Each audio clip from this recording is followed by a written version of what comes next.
Ada seorang, ini kejadian tahun 94. Ini lagi reload cerita-cerita lama saya, yang buat saya punya motivasi gitu loh. Namanya Yusuf, tamat SMA, nganggur, nggak punya kerjaan. Karena tak punya kerjaan itulah datang ke majelis, duduk belajar.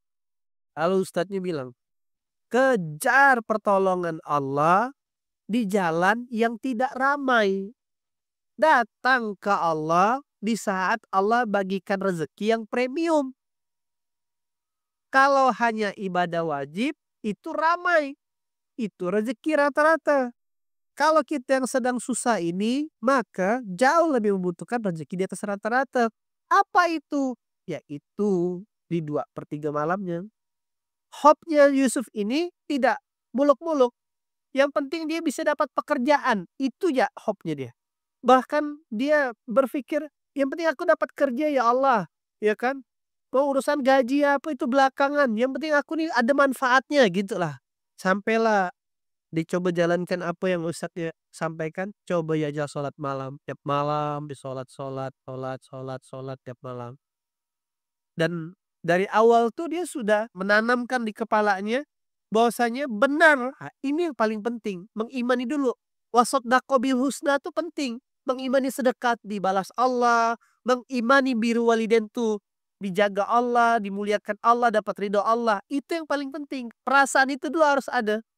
Jadi saya tuh memang kalau saya pribadi akhirnya ingat kan, iya ya, aku dikenal tahajud, dulu tuh kenal sedekah, itu tuh memang betul-betul lagi kondisi minus dalam kehidupan, udah dalam minus harta, minus hati, nggak jadi nikah, dan tahajud tuh betul-betul menangis di hadapan Allah.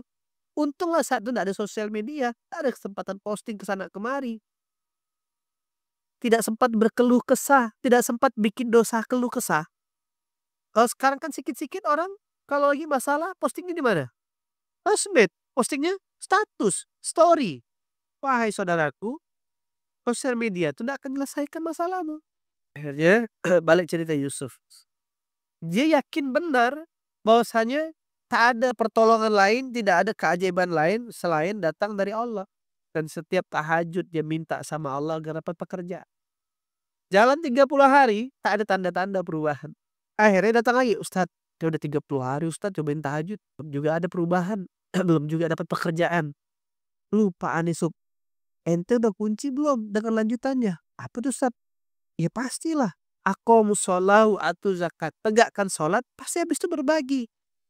Habis itu kunci dengan sedekah Sub. Ah gimana mau sedekah Ustadz? Kalau saya nggak ada kerjaan nganggur. Ini aja berarti. Akhirnya Yusuf ini menambah, mengupgrade doa nih.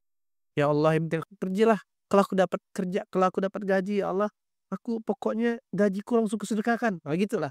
Sampai bergening tawar menawar ada begitu sama Allah dalam doanya. Akhirnya ada tertempel lowongan pekerjaan di masjid tempat dia biasa sholat. Pergi ada yang lamar. Datang interview, ngobrol. Aduh kata kata interview nih. Lowongan yang lain udah penuh Mas. Itu apa namanya, pengumuman yang udah agak lama. Tapi masih ada sih Mas satu posisi kalau mau. Nah, si HR ini agak sungkan juga nawarkan. Posisi apa tuh Pak? Ya posisi bisa di lantai 1, lantai 2, lantai 3 posisinya. Maksudnya, ya kamu bisa banyak posisi.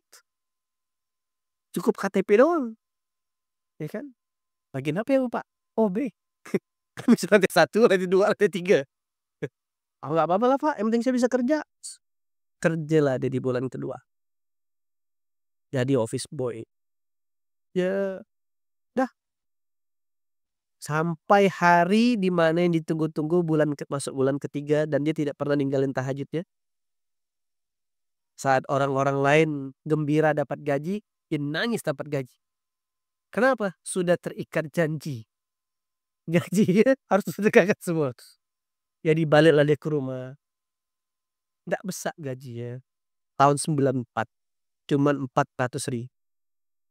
Terus tahun itu lumayan lah berarti ya mungkin 400.000. Kasihlah ke mamanya. Ma, alhamdulillah ini gaji saya buat mama sembunyi. Ente ada Sub. Ada pegang lebih nggak? Lama-lama buat saya mah ke kantor juga nggak terlalu jauh, jalan 30 menit sampai, tapi ini udah janji saya kata.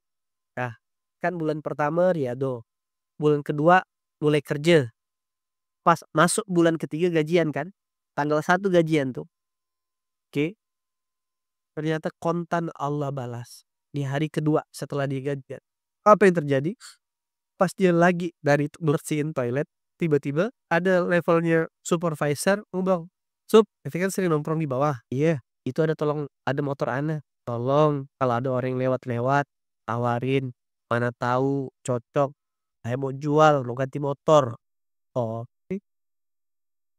Nah, hari kedua setelah dia geser mamanya, 60 hari setelahnya istiqomah bangun malam. Tak lama kemudian, nggak sampai 1 hari, tiap orang lewat, "Bang, siapa Bang, jadi mau jual motor nih, Bang," kayak gitulah. Sampai akhirnya ada orang yang pas lagi jalan lewat ditawarin, "Bang, ente kan belum punya motor, nyari temen nih jual motor, bagus, Pak Bapak ini." Akhirnya setelah ditawarin, orang yang lewat tuh cocok, maksudnya tertarik, ngobrol-ngobrol-ngobrol, langsung eksekusi juga hari itu, laku itu motor. Apa yang terjadi? Yusuf dipanggil, "Saya punya motor." "Memang ente cakep, jodoh kalau jualan." Kalau hitung-hitung duit, langsung dikasih. Tahu berapa dikasih sama Abang itu? 400.000. Itu belum sampai sehari, dia geser, dapat deh 400.000. Kalau 400.000 sehari, sementara gaji dia sebulan 400.000 juga, nah makin dia mengimani, ini ternyata bayaran Allah, begitu Kak. Nah ini yang pola yang harus dipahami ke teman-teman yang dirahmati Allah. Artinya Allah sudah memberikan banyak jalan, banyak kesempatan, banyak fasilitas untuk kita tuh bisa mewujudkan segala perubahan. Dan percaya yang harus teman-teman imani, jatah rezeki yang sudah Allah janjikan kepada setiap hamba dua ya, akhna wa akna. Kalau tak kaya cukup, begitu kan. Nah ini yang pola yang harus dipahami.